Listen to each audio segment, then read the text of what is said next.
Botswana has been a member of the World Trade Organization since May 31st, 1995.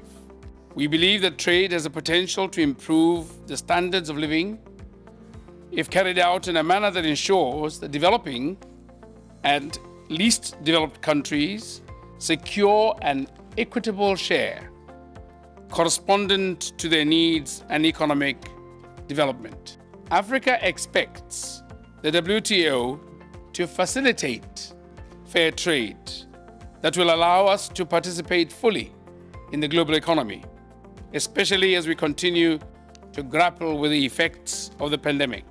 One of the biggest challenges that Botswana and many other developing countries have to face in securing vaccines is the limited supply available on the global market. Wealthier countries were able to purchase large quantities of vaccines, leaving limited supplies for developing countries. This has led to an unequal distribution of vaccines, leaving many developing countries struggling to secure enough doses for their populations. To address these challenges, there is a need for a coordinated global response. The World Trade Organization, WTO, can play a crucial role in assisting developing countries prepare for future pandemics. The impact of the COVID-19 pandemic and unequal distribution of COVID-19 vaccines was a testament of how vulnerable these countries truly are. It is imperative that the WTO devotes sufficient attention to this matter and takes into account the unique challenges faced by LDCs in their efforts to integrate into the global economy.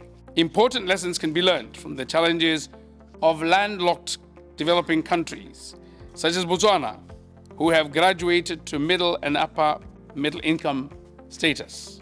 Africa has made significant progress towards regional integration, with the most recent African Continental Free Trade Area. In addition to regional integration, Africa is also focused on industrialization and economic diversification, which are critical for Africa's development.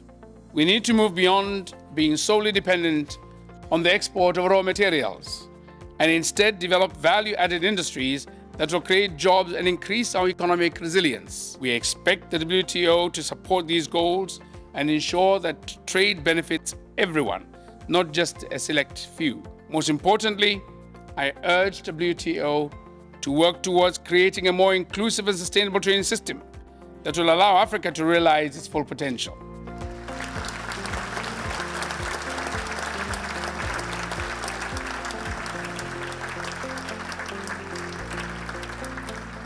Let me thank His Excellency for a really clear lecture with clear signals for what he thinks the WTO can do for Africa and for the vulnerable countries. If we can make investment more attractive on the continent so we can add value to our raw materials, we can trade more among ourselves, we can export more to the outside. And this is one of the things, creating the rules of the game that make investment possible. I think these are some of the things the WTO can, should, and is trying to deliver.